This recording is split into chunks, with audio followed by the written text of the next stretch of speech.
Another episode of Seminoles Sideline 365. I am KB, and with me, as always, sometimes maybe, is the old man. We have an exciting topic tonight, and we're not going to waste a lot of time getting into it. Conference realignment. We are getting close to the deadline. We're under 8 days to August 15th. Deadline day is coming.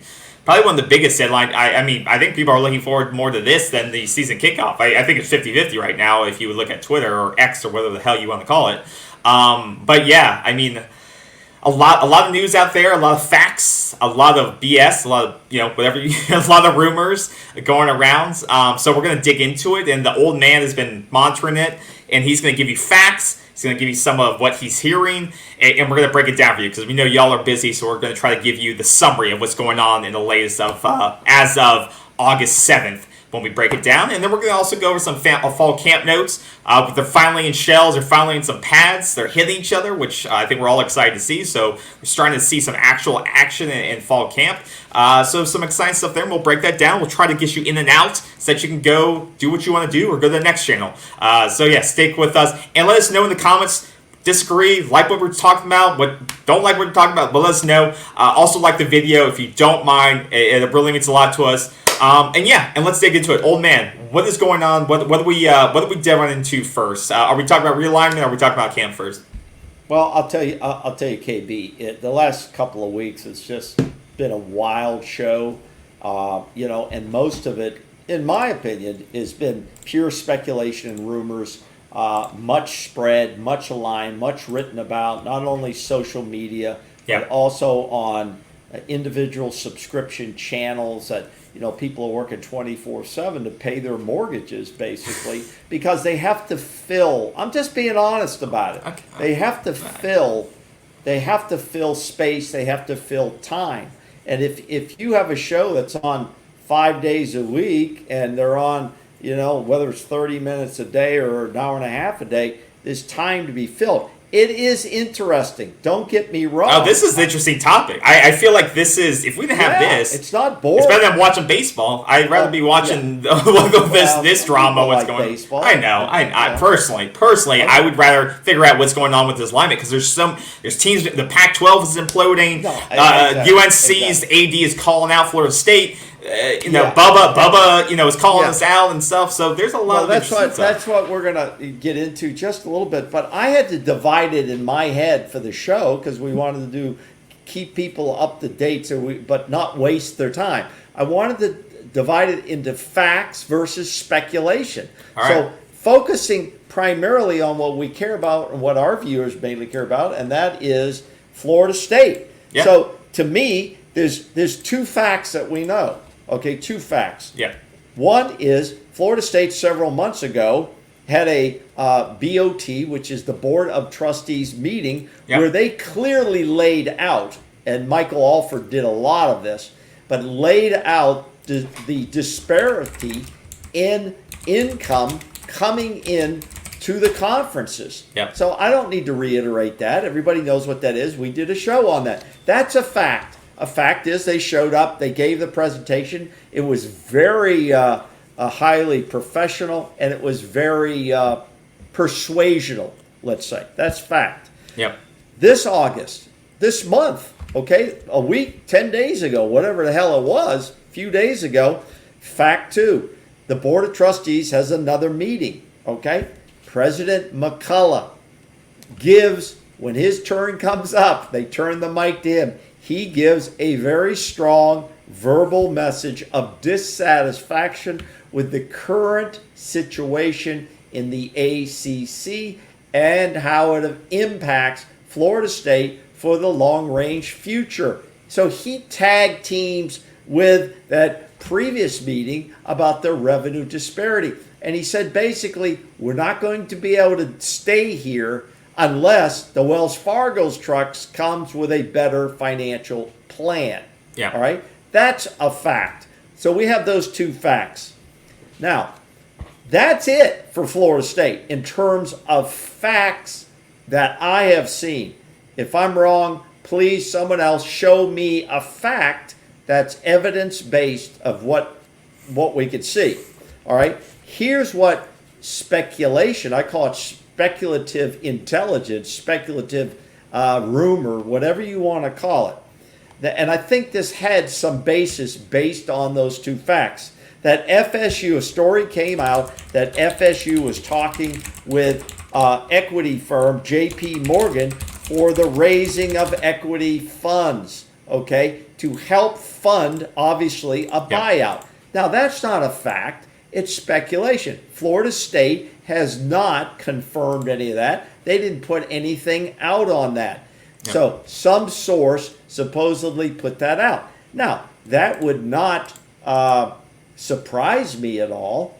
That wouldn't surprise me at all, because the only way out is for you to spend some money to go and basically get a mortgage for the future, a big mortgage. That's essentially what it is. It's a finance-backed mortgage to basically say they're going to set up a sports entity with one of these venture firms to say, yeah, if we move, we'll pay you back that debt. Right. With the sponsorship revenues and TV revenues back to that fund, essentially. Yeah. So, and I think it makes sense. Mr. Collins, Peter Collins, if you look at his resume, he has equity written all over him because that's what he does real time. Okay. Board of Trustees is not his full-time business, but he's in the equity business. So I'm assuming he made a few contacts, and that those discussions are underway. And we don't know where they are. But that's speculation, not fact, okay? Yeah, he's the co-founder of Forge Capital Partners, so he knows how to navigate the capital waters, you may say. So, So, for Florida State fans and viewers and ourselves, that's it. I mean, we have two facts, and we have this speculation that they're talking money, which I think didn't start this week. I think it's been talked about for a while. Yep. Okay, now, here's the other fact that seems to be, and I haven't seen anything, maybe I have, I can't remember, in writing. The date of August the 15th. Yep. If you noticed, I'd have to go back and look, but in the two meetings the BOT has had, the Board of Trustees, the date of August the 15th does not come up, per se. The exact date does not come up. Now, it's been written about, but I never saw it come out of the mouths of Mr. Collins or A.D. Alford or the president. All I heard at the end of the last meeting, was that we will get back to you sooner than later. It doesn't matter, though. It's in the ACC bylaws that it's required that members declare their departure, and if they do not, they're stuck in the ACC until 2025. It just adds more litigation issues to the entire topic. Exactly. So that has been well written about, and that is a fact too. Yeah.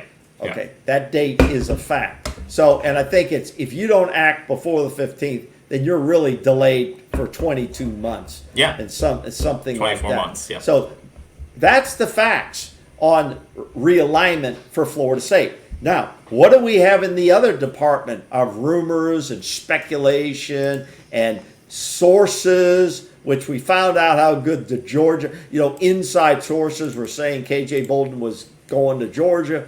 I mean, what we're saying is there's not, these conferences are keeping it hush-hush, and they're doing a pretty damn good job. Or the insiders are so weak that they're not getting much. So the speculation is running crazy out there. Yeah. Now, there's been last week especially, not so much this week as much, it's died down. Yeah. There was a lot of negativity expressed towards Florida State, including from the ACC. Okay, various ACC people. And let's check the number one guy at this point was the UNC athletic director, Bubba, what's his last name? Bubba Cunningham. Bubba Cunningham had a lot of negative things to say that we shouldn't be airing our grievances out in public and so on and so on and so on. Well, here's my message to Bubba Cunningham and the rest of any ADs outside of Florida State. We don't give a damn what you think. And I know what you're thinking out there. You're looking for your own lifeboat to get into. You're afraid they're going to run out of inner tubes, okay, for you. And we know that. Just because you don't have the cojones to say it out loud, is a problem. We don't care what you think.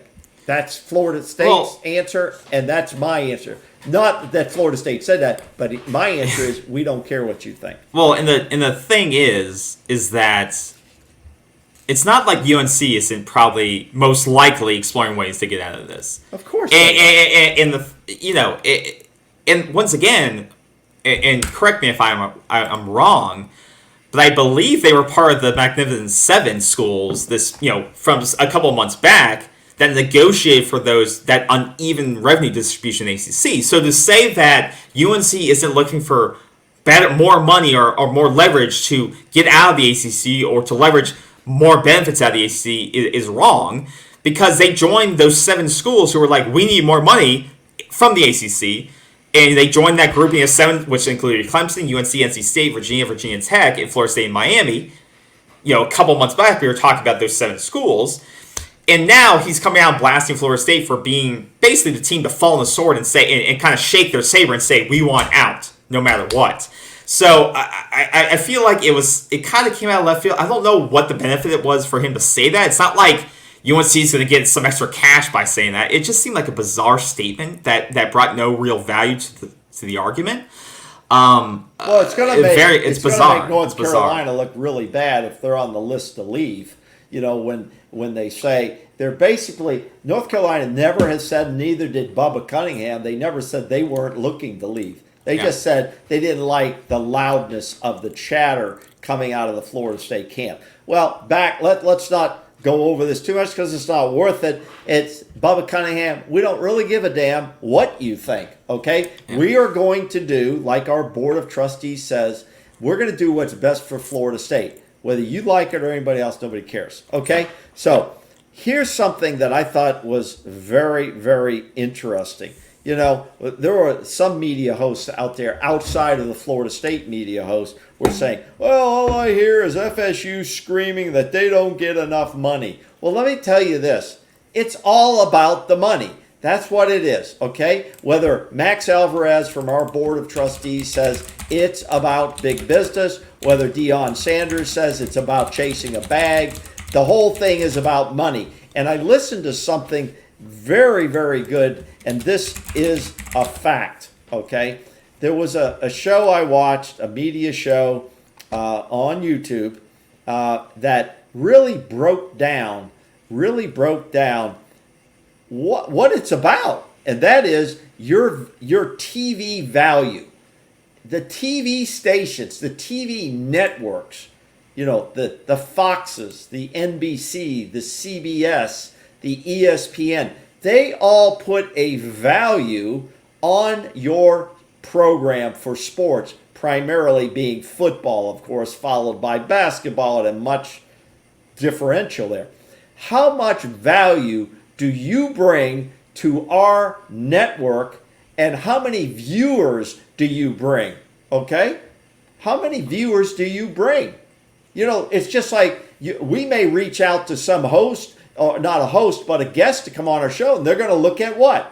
How many viewers do you guys get? Well, we're a brand new show. We're building. The guy may say, you're not bringing enough viewers for me to come on your show for 10, 15 minutes. That's how TV looks at football programs.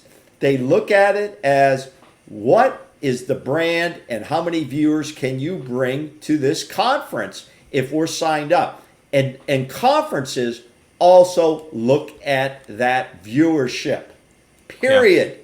Yeah. Do we bring more people to watch a game on TV than South Florida or Florida Atlantic or Miami or North Carolina State? It is value oriented. I found it a fascinating discussion. They had great charts on viewership, which are out there publicly. You can pull them up and look at them. Viewership, money revenues, how the TVs look. I mean, I thought it was fascinating stuff, to be honest. Thoughts?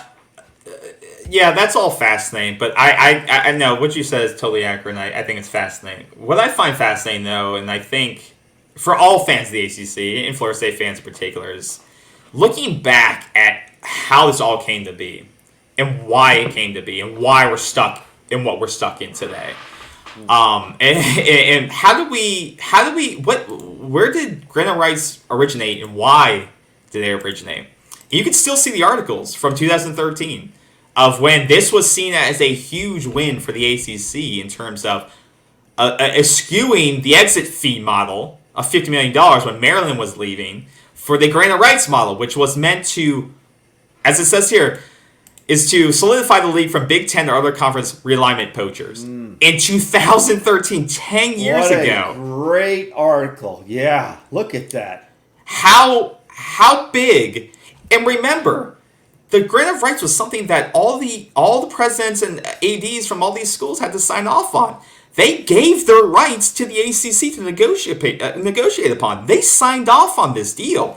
All the ACC presidents were in the process of clearing the grant rights with their departments and agreed to 2026, 2027. They signed to this. We put ourselves in this mess. Why the hell you would agree to a 13-year deal in the first place, and then it got renewed just a few years later, is ridiculous. And I know Florida State at that time was at the top of the hill, just coming off a national championship, as you can see in the picture, obviously. But it's just that lack of business foresight to say, hey, would we rather pay an exit fee model in the future? Or would we want to give up our own rights to TV to a conference where they can make all the decisions? And that's why we're stuck, because we don't own our own media rights. We literally do not own our school's own media rights. We signed those away.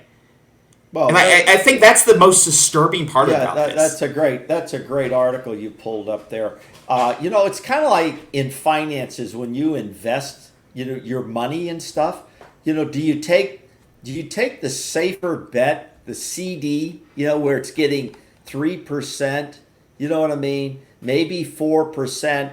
But you know what? If you go, and that's 6 months, let's say. But if you go 3 years, we'll give you an extra little 2% on top of that.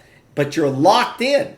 You're locked in for those 6 years versus 2 years. Yeah. So in some ways, we'd have to look back to see who the presidents were, who the ADs were, and all of that stuff. And I don't have those names on top of my head. But at the time, they must have sat around and said, let's take this long-term security deal, which gives us really, we don't have to worry about it anymore. Okay, but now, you know what, that's come back to bite us in the ass.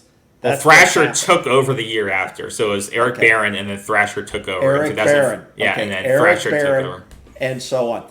They took this deal. They thought it was a great deal in their mindset, or their financial people said this is the way to go. There were people involved, and they made a crap deal. Okay, and this is what happens. Now, let's be fair. They couldn't forecast. Wait a minute. They couldn't forecast where we would be today. However, when you sign away your rights, you no longer have power though. That's the thing, right? There should have been some better clauses in here to say things where you could get out for certain reasons. And literally, they knew what it was. People didn't put it in there. It just, as it says in the article, a grant of rights is in basic form a written permission from league members to relinquish control of their television rights for the league for the duration of the deal. It's simply said, that's what you signed away. Why would you ever give a conference that much control over your institution when television always has been your biggest moneymaker? Yeah. I don't understand that. You're at the peak of control of the conference. You could have called the shots. KB, there are lousy, bad business deals everywhere. Everywhere. I don't care if it's a real estate deal, a corporate transaction. There's bad deals everywhere, and these guys who were representing Florida State sold the soul of the university for what they thought was a great deal at the time, and it's not. And it turns out to be a crap deal. And I get this was probably a gut reaction from the ACC from Maryland leaving, And the funny thing was, Maryland for the Big Ten, Florida State was the only one of the schools to vote for them not to pay the exit fee. So it was like Florida State knew, like, teams want out of these deals, they want out of these conferences, they want flexibility, but then they still sign. Once again, this could be a whole great short documentary of like the timeline of what went into decision making. But like you said, that's why it's so important to have a business thinker in the role of president who can see beyond the short term of what all these different deals means, because I feel like we were very short-sighted. Well, I think it's really bad. I have never done this. I don't know about yourself. I never locked in to these contracts. A few years ago, everything was a contract. Your cell phone, your cable service. If you do this, if you lock in for 4 years, we'll give you X. If yeah. I didn't like stuff like that because it locks you down for a long period of time. And the exit fees, just like contracts on cable or phones, they had these exit fees, right? Yeah. That were huge that people never read in the contract. Well, it's $250 to get out of it. Yeah. It's very similar to grants of right deal in a sense. But the bottom line is this. We're here now. Yeah. We are here. Yep. And I feel that Florida State and the leadership team that we have, and I've said this before, are working hard, and they're doing everything they can within their power to leave the ACC because it is the only option. There is no option to stay in the ACC. I don't care who the hell they bring in. And there were rumors circulating today. Yeah. I was going to talk about circulating today, okay, that, let's see, the latest rumors that the ACC now is reaching out to Cal and Stanford out on the West Coast to vet them and ask them about their interest. Yeah. Well, that's you know what that is? That's just a bunch of drum beats with no big boom at the end. And Pete Thamel, he is credible in my eyes. Yeah. He's a credible guy. He's a senior reporter for ESPN, I believe that's his title. Yeah. I have a clip. This is not going anywhere. You don't think it's going to No, you don't need to clip it. This is not going anywhere. Why would Stanford want to bring their volleyball team all the way to Tallahassee? I don't think they're looking that far. I don't think they're thinking that far. I think they're thinking that if the Pac-12 implodes, where are we going? Well, the Pac-12 is likely to implode. See, no.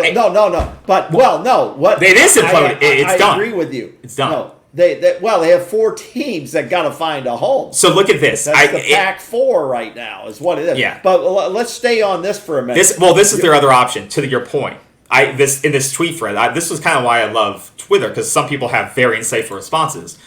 Someone said, is there a reason I'm unaware by the Mountain West and Pac-4 don't merge into a Power 16 conference? So this would be their other option. To some people's point, what people respond to this guy, because it's got a lot of engagement, was Stanford and Cal think themselves above these schools. Institutionally, academically, even athletically, they will refuse to merge with these Mountain West schools and create a conference. This is their best option, though, in terms of, you said, travel-wise and everything, this would be their best option. There's no other schools out west. This would be it. Yeah, travel time and travel expenses is an element that has to be looked at. And I know that has come up for Florida State. It's come up in the media that Florida State is a better fit in the SEC for travel-related purposes, okay? And if you look at it from a travel standpoint, yeah, it does make sense, okay? Now, from a reach standpoint and television viewing, the Big Ten, for the Big Ten, they would say, God, we can reach down into the South now and get a Clemson, get a Florida State, and bring them in. That we have both coasts covered, and we have the South covered now. And so, and the Midwest. So for them, they seem forward thinking of what they're trying to do. First of all, you have to ask yourself, what are we trying to do here? And they're in the driver's seat of who comes in and who doesn't come in. Yeah. But Florida State does have a leading brand, thank God, even though we've been fighting to get back up the hill, that they are in demand. Yeah. If the worst case for us would be, I would see, is we leave the ACC and go out and be an independent to try to get one of those spots. I well, mean, no, you'd be I screwed. don't think no, you Florida couldn't State do that. is You waiting. couldn't do. Wait a minute. You I could don't not think do Florida that. State is going to wait in the ACC until they get vetted in. You couldn't afford to do that. You couldn't afford to go independent without a contract deal. Like that would be suicide. You could not do that. So that's not an option. Stop saying that, because that for your program, that would be killing your program. Because if you left the ACC and said we're leaving the ACC, you would still owe $120 million and potentially more than that for the lost revenue of the conference, and then you would have no guaranteed TV contract. You'd have to. I mean, that's guaranteed. It's not. It's not a real. To negotiate. It's not. It's not a real option. Contracts is it's what not you'd have to do. It's not a for real the option. For it's the, not for the year. I don't think it's a real option. Okay, so the bottom line is that right now, Oregon and Washington have joined the Big Ten. Yeah. They grabbed 2 more of the slots. Now the Big Ten can expand to the Big 20, to the Big 24. They can do whatever the hell they want. There's no restrictions on how big you can get and why you're getting there. So obviously they have a strategy of how they're going to do it. But you got to ask yourself too, until they really know, whether it's the SEC or the Big Ten, whether they actually really know how Florida State's going to get the hell out of this mess they're in. Why would you put forth an invite unless it says the invite is based on you successfully getting out in the next 24 months? I don't know. Take your choice. How long will the Big Ten keep a table reserved? Like in a restaurant, is it 15 minutes? Is it an hour? Is it unlimited? What is the situation? Because there's also rumors that they wouldn't mind bringing Stanford in because of academics, not only, and they have good sports programs. The Big Ten?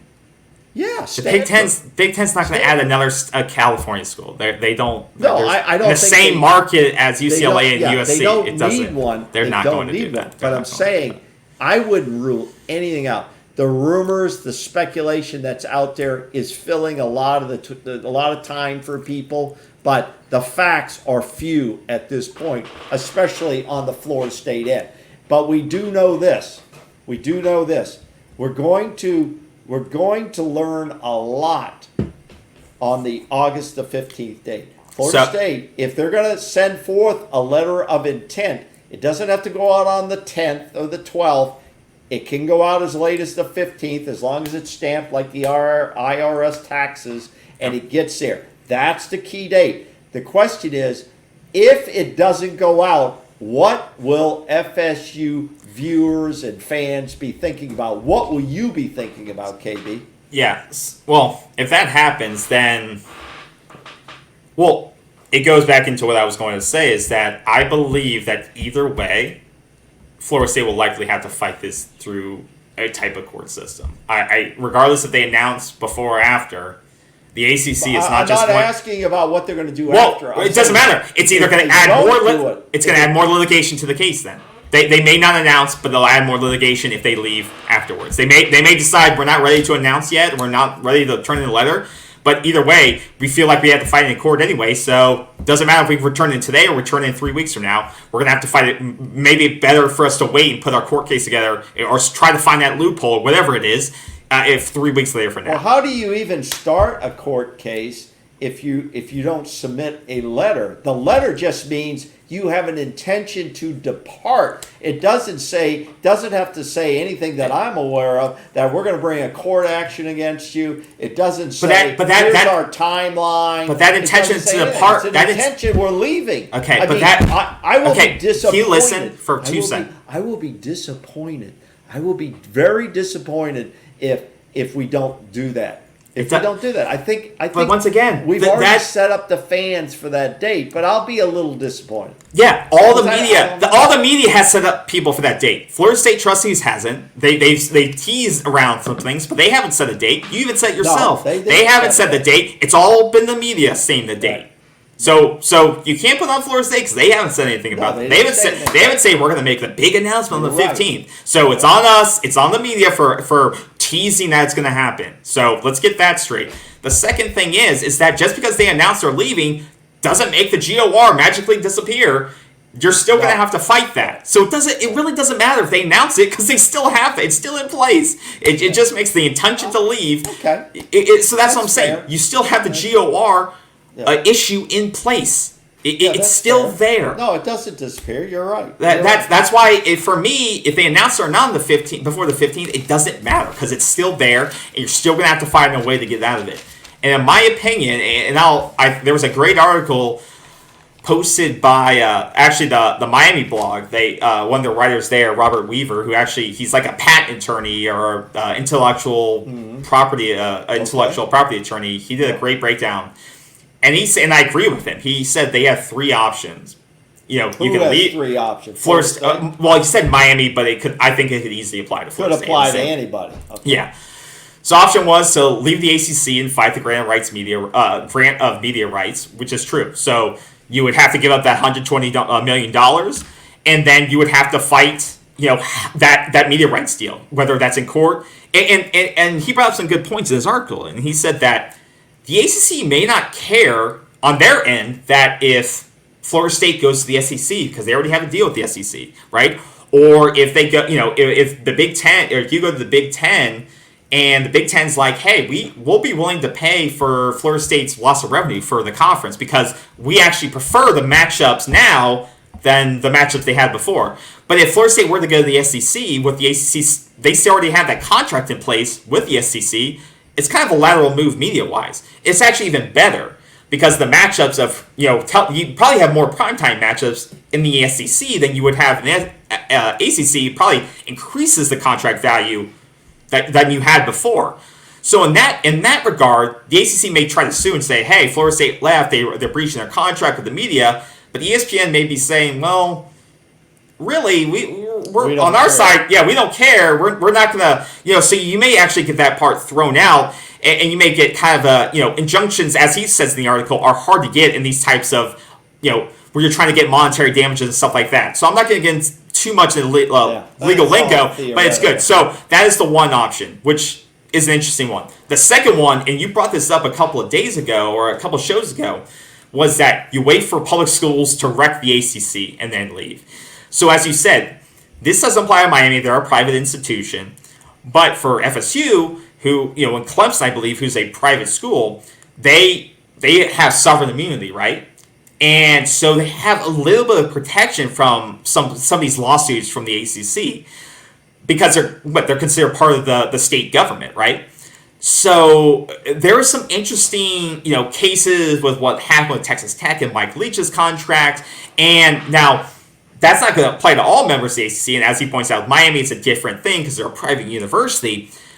But you could potentially, Florida State and Clemson could potentially use that state sovereignty as somewhat of as a guard with somebody as they try to depart. And it could be enough, it could delay it enough that it could start to cripple the ACC monetarily and revenue-wise. Which is an interesting play and something I think you talked about a little bit in terms of being a public school and how that hurts litigation. It's something I don't think a lot of people have talked about yet, but I think that's an interesting way that you could basically say, we'll prolong this as long as you want, ACC. You won't have this, you won't have what we're bringing to the table, and it could hurt their ability to negotiate future rights deals with the ACC. So I think that's kind of interesting. And sorry. No.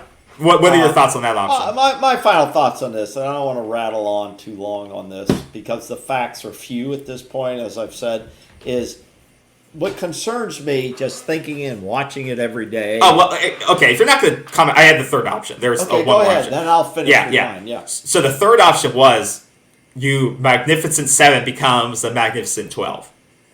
They could fully get the ACC if you fully dissolve the conference. If you get 12 votes, you need a 3/4 majority vote to dissolve the conference. Now, I think that's the hardest of all the options. No, that's somebody that may have a hard time getting a chair in musical chairs when there's only so many seats. Why would somebody vote to do that? Well, let's think about that now. The ACC is about to probably have the 4th-ranked revenue deal because the Big 12 has added some schools with value. They're going to renegotiate and have a better deal than the ACC. The Pac-12 is done. It's Pac-4, like you said. Now think about it. SEC potentially, as this article points out, like I said, I'll share this. I recommend everyone read this, even though it's Miami. It's a really great article. But as he points out here, you can play this game. SEC gets Clemson, FSU, Virginia Tech. Big 10, they get Miami, Boston College, AAU School, Miami, Boston College, Syracuse. Big 12, they get their basketball programs. They get the blue blood basketball programs. Duke, UNC, Pittsburgh, because Big 12 has some really good basketball programs right now, and they become that kind of basketball conference that they want to be with that. So they get Duke, UNC, Pittsburgh, Louisville, and then football independence is Notre Dame. Right there, you do get your 3/4 majority vote. This leaves out, Wake Forest and Syracuse. Oh no, Syracuse is in there with the Big 10. So this leaves out Wake Forest and schools I'm not really thinking about. But you get your 3/4 there by that realignment. Here's the most important thing down below. What's the prediction? Well, you can't have a blog post without taking a crack at this is just fuels the rumors and the speculation. You know how much of this stuff's out there? No, stuff's all over the internet. But it's all speculation. All over Twitter. I know. That's why I really just want to focus on. There's not much facts out there. There's no facts out there, though. I gave the facts. The only facts is August 15th. It's only August 15th. No, we gave the other ones that they seem to have solidified. We want out, and now how the hell are we going to do it? Those are the facts. Yeah, that's all. Yeah, that's pure all. And simple. Yep. Pure and simple. That's it. But I understand and I respect what you're saying there. I respect. There's so many different scenarios. Here's my final wrap on this before we go to camp updates. Okay, if you're ready to move on. This is it. There's so many storms going on out there, but people are already finding homes. Okay? They're already finding homes. Texas and Oklahoma, which started some time back, they found a home in the SEC. Washington and Oregon have now found a home, okay, in the Big Ten. USC and UCLA have found a home. How many more schools do we need to watch moving forward? Now, some of it's our hands are tied. Okay, I get that. We got a yoke around our neck. Okay, but everything's on the move. Yeah. Everything's on the move. NBC and Notre Dame renegotiating a possible new deal to keep Notre Dame out there as an independent, and NBC would own them. Okay, the bottom line is everybody's on the move. If you're sitting pat, if you're not aggressive, you're going to get eaten alive. And don't think, I want everybody to understand that, and watch me. Don't think that Florida State, as big a brand name as they have, and I hope and I pray this would never happen, could get left out of the party and might have to form something of their own. I'm just saying, worst case scenario, stuff happens. Florida State almost canceled their football program after an 0-11 season in the early 70s. That I was there. Don't raise your eyebrows. I don't get how that correlates to what we're talking about. What does that It does score. No, it doesn't. But Florida State cannot, and I say this again, and I don't believe they are, and I have full support of the leadership team. They are moving forward to do whatever they have to do, whatever bad taste they have to put in their mouth for a while. They're going to get out of this ACC thing. No, I agree. And like I said, I don't think I think the independent option, I hate that I use the S word, but it would be killing your program if you would. So it has to be, like you said, bite the bullet and find a way. And people who say, I think one of the columnists said that Florida State could be paid $100 million a game, they would still owe it to the ACC. That is not true, because these media, like I think one of these media companies, whether it's Fox or ESPN, would literally step in and say, we'll pay the loss of revenue to ESPN or to the ACC, that $30 million a year, or that $30 million a year, to have to have Florida State in a power conference where it's better matchups and better viewership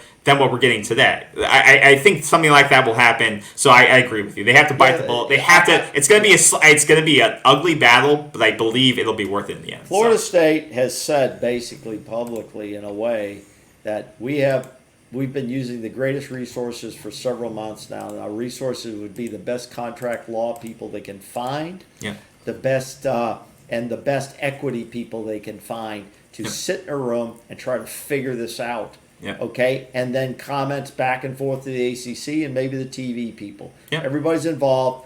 Us out here and the insiders really have nothing because they're really doing a great job closing it off. And I respect Florida State for being able to close down the doors and the windows and keep this behind closed doors. Period. Period.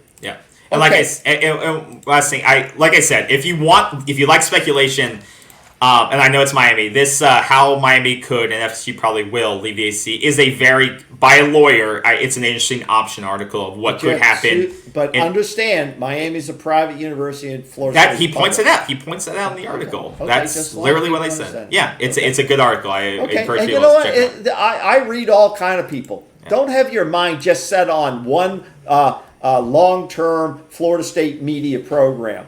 And I think that's, you got to listen across the board to people what they're saying. If you have time, I get it. I get time's an element. It is for us too.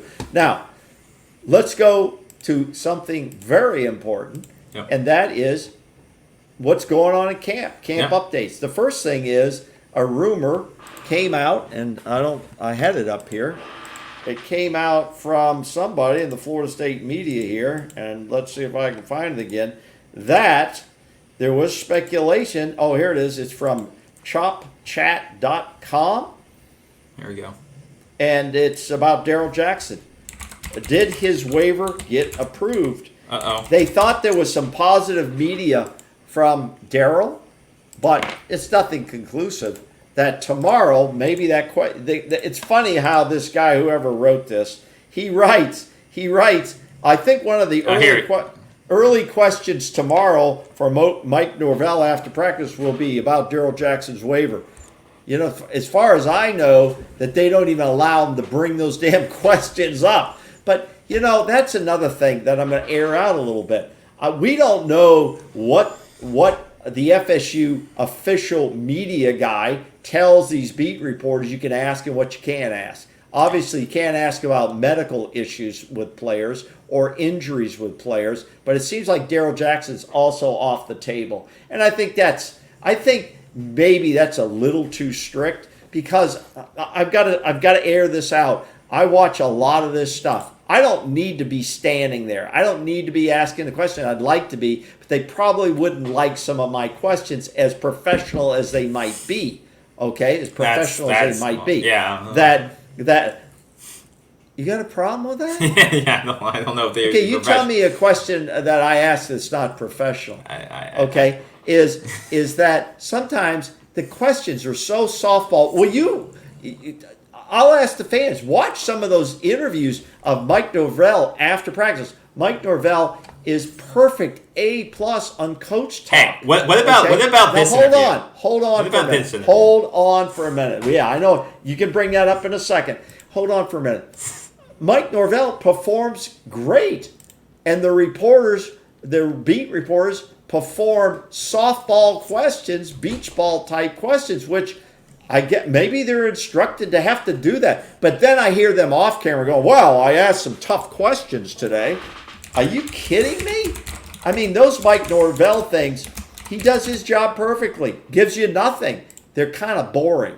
I mean, it's all coach talk, and they're kind of boring. And I'll anybody wants to challenge me on a comment, go ahead. And I know, you're just being negative. You're not giving the hugs and kisses. I'm just being honest with you of how I feel. And there are viewers out there who feel the same way. Okay, you were going to bring up something there, sir? No, I'm good. No, you can bring it up later. Okay, let me kind of walk you through this a little bit. Well, I just want to say, why they think there's speculation, and I think it's stupid to your point, is that Gerald Jackson just tweeted, "Thanks to the man above, thanking God," and it could have just been, "Thanks for getting me in practice healthy." Like waking up every day. Yeah, or like waking up. Yeah, exactly. Like no, nowadays, people just write articles because of they gotta make content, and I get it. They gotta make content. So, but I hopefully it is good news but I don't think it's anything concrete. But hopefully it is. We'll find out tomorrow. I'm not going to say it again. This NCAA organization on this matter has failed. They failed the student athlete. They failed the university. They failed his family, and it's a joke. Okay, it's a joke. Okay, practice in general, you don't get much information. Okay, I've listened to every post-practice interview with Coach Norvell, many of the players, and they're all locked in tight as a family, and I get that, and that's super important. They're all playing together. They say that competition is really good in camp. You got Ronaldo Green going constantly against Johnny Wilson, okay? And there's a lot of back and forth, and they know each other super well. I think they were roommates at one point. And you know what? They set it aside when they go on the practice field because they know they're helping each other to get to the next level. Yeah. And I respect that. It sounds like that a number of the wide receivers are having good competition as well. It's really pushing the defensive backfield, which you can only get better. Yeah. So when you face other competition, all right? Sometimes it looks like the defense is ahead of the offense, which is normal. Surprising. That's surprising. Normal. Yeah. Okay, it's like in baseball, the pitching's always ahead of the hitters early on. That's normal stuff. But now as we get more into the pads, the full pads, then the competition's going to start to separate themselves out. Kickers. Fitz seems to be leading that pack. I think unless he really has some real screw-ups, he's going to be the guy for at least your main kicker for field goals and extra points. The longer leg seems to be Keltner. That's the word on the street. Keltner seems to have the longer leg. You could see him on kickoffs and potentially longer field goals if it comes down to that. If you need a 55-yarder, you're probably going to see Keltner instead of Fitz if you can't go for it. All right? And now, the area of concern that I hear from these interviews seems to be more about punt returns. Who's going to be fielding those punts? Right now, 4 names that seem to pop out from all the reporting is... we lost the old man. So I'm going to take him out. So I think the people we've been talking about in punt return have been a mixture of, I know Destin Hill, I believe, was working with the punt team along with Keon Coleman, amongst others. But I think it's been a mixture with kick return and punt returns who they've been working with. So let me see. He froze up. I know he's been having thunderstorms there. But the kick return team, I know Destin Hill's been working back there. So I'm actually excited to see what he can bring to that backfield. Keon Coleman potentially, but I don't know if you want to work when your number one receiver is back there as well. I know Trey Benson's working back there with a kick return team. Once again, I don't know if you want to work with your ones. It would be interesting, though, to see if some guys like Sam Singleton could get some burn with his speed and his ability to, it looks like, playmaking ability, Puntley said so far, could get some burn back there. But altogether, it's how do you replace a guy like mycah Pittman? That really, between his blocking and his kick return ability, I would say kick return security is what really was his biggest contribution last year. He wasn't, he didn't have 600 yards receiving. He had a couple of big plays here and there on the offensive side, but really he was a great blocker, and he didn't fumble the damn ball when he received, in the punt return game. He was secured the ball, and that for so long was an issue with the special teams unit. And then he brought security to them. That's why you recruited him, right? Once again, you thought you could be a good slot weapon. And he was going to bring that to your team. And he did that. And so that's what you're missing him going to Utah, is that who's going to replace him with a consistency of knowing when to get the ball, secure the ball, and not be worried about that fumbles. Because that could, that flips the field against LSU. That flips the field against Clemson. That could turn the whole tide of the game. So that is what I'm really looking at, is who's going to be our kick returner on day one, punts and kicks, and who's going to be our kicker week one against LSU. Those are two big things I'm working on, because I think most of the other positions are pretty set.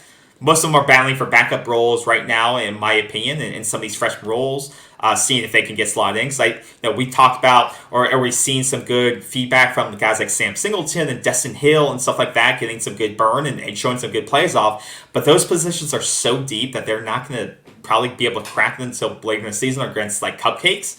So I'm excited to see with these special team units how Mike Norvell utilizes those weapons early, because that's where those freshman guys potentially have a chance to crack the lineup fast, because he loves to use great talent on special teams and utilize them well. So, yeah, I think we're going to wrap it up there. The old man, we got through our camp notes. The old man, I think a thunderstorm was rolling through, so he lost the connection. But thank you again for tuning in. If you haven't already, like the video, share the video, and let us know. Do you think we missed some facts around the ACC transition conversation? What did we miss? What are the latest news and rumors you've heard around Florida State leaving the ACC? And do you think there's anything, what do you think could happen for the 15? Also, anything in camp that we should know about that we missed out on? So let us know in the comments, and let us know, what do you think? Do you think Cal and Stanford will join the ACC? That could be interesting. I don't know if I'm going to be flying out to Stanford to go watch a game, but if Florida State gets stuck in the ACC, who the hell knows? So have a good one, y'all. Take care. Have a great rest of your week. We'll see you soon. Have a good one, guys.